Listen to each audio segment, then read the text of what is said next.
Hey guys, and welcome to another tutorial video for our channel bPartGaming International, and today we're going to show you the L2R2 steps. But before we start, just a small explanation. It is called the L2R2 steps because we're going to use the L2 and the R2 buttons on the PlayStation controller. So when you're playing on the Xbox, it is obviously the LT and the RT buttons, but to keep it simple in this tutorial, I'm just going to say L2R2 from now on. So the L2R2 steps are quite simple when you're used to it, and they are very effective to get passed by defenders in a 1 versus 1 situation.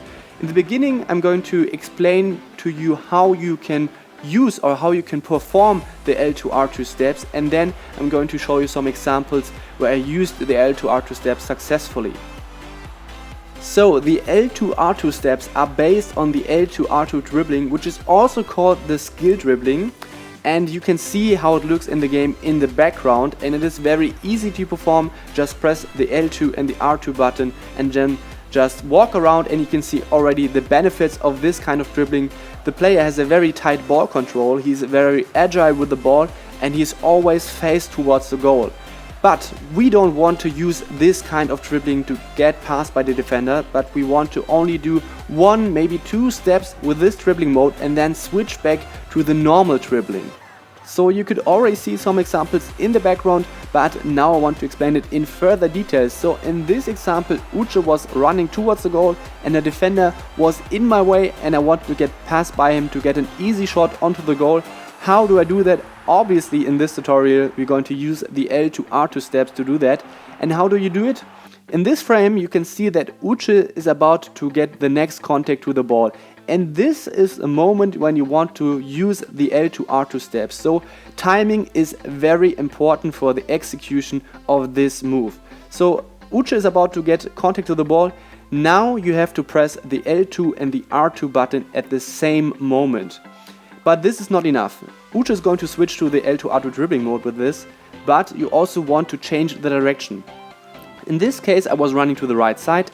Now I want to move to the top side because you can see that the defender is moving from the top to the bottom, and with the change of direction I'm going to be able to get passed by the defender.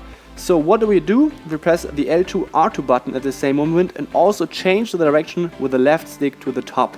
And now Uche is going to use, or is going to perform an L2R2 step to the top, and afterwards we are going to release the buttons and going to switch back to the normal dribbling mode.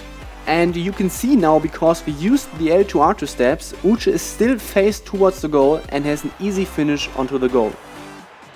As already mentioned, timing is very important for the execution of this trick. So here are some examples where I pulled off the L2R2 steps in the game, and you can see also the controller input.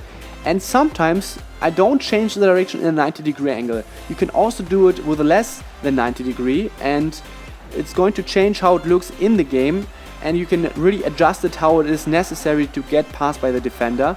So what you should do after you watch this tutorial video, you should get into the game and play a match versus a CPU on amateur level and practice the timing and also the change of direction to get a feeling how this move works. Otherwise you won't be able to perform it versus human opponents. Now I'm going to show you the situations where you can use this trick to get passed by the defenders.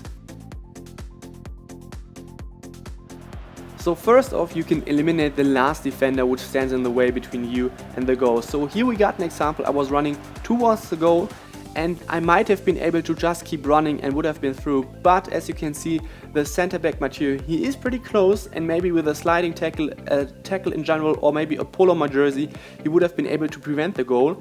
Therefore I decided to use the L2R2 steps to outmove this defender. So I pressed the L2R2 button to get into the skill dribbling mode and to perform the L2R2 step, and I also changed the direction from the right side to the bottom side to move to the bottom side to outmove this defender. And as you can see, he pulled off a sliding tackle, and with the L2R2 steps I totally avoided the sliding tackle, and afterwards I was through and had an easy finish onto the goal. Next are situations in the midfield where you want to play a pass towards a striker which is making a run. And when you want to do that, most of the time you have to overcome 2 issues. First of all, there's going to be an opponent player which stands in the way, and second, you want to increase the passing angle. So you don't want to play just straight towards the goal in a straight line, because this is not a very good angle for the striker to receive the ball. So you want to improve the passing angle, and then there is a higher chance that the ball is going to reach the striker. So how do you overcome these two issues? The L2R2 steps are a very nice tool to do that, because yeah, you can avoid the player which stands in the passing path. So you're going to move to the side, you're going to outmove this defender, he's not a problem anymore. And also because you're going to move to the side, which is most of the time the case when you use the L2R2 steps in midfield, you automatically improve the passing angle towards the striker.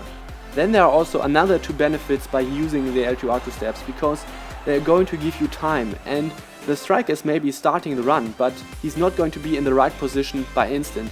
Using the L2R2 steps, you're going to give the striker time to get in the right position, and then you're able to play the pass. And second, by using the L2R2 steps, you are still faced towards the goal, and this is a very easy position for the player to make the pass towards the striker. At last, there are situations in the build-up play where you can use the L2R2 steps to avoid pressing of the opponent players. You can use his lack of patience, he wants to get to the ball. With the L2R2 steps you are able to outmove a defender in a 1-versus-1 situations. Afterwards you have a lot of time and a lot of space to pass the ball to another player, and you have a lot more security in your build-up play. But I have to warn you, you have to have a lot of confidence and also a lot of security in this move and also in the execution of this move, because when you're going to do it with the last defender and you're going to lose the ball, you are screwed. So only do it when you're really secure in the execution of this move, and then it can look sexy as fuck.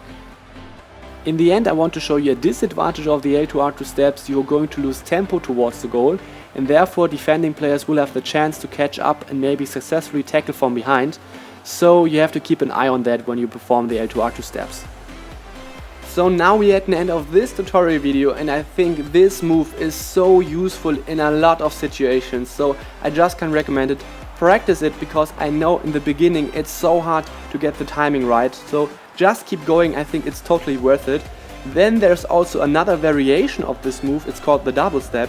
If you're interested in that, just leave a comment in the comment section below, and we're going to follow it up with another tutorial video to the double step. And I hope you enjoyed this tutorial video. If this is the case, then we would be really happy if you would leave a thumbs up and you would share it with your friends. If you're interested in tutorial videos, I just can recommend to subscribe to our channel, because we have a lot more tutorials to come.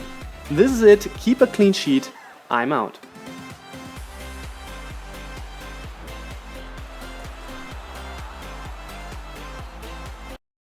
And this time I'm going to explain you a simple but very effective technique to beat the goalkeepers in one-on-one and other penalty box situations.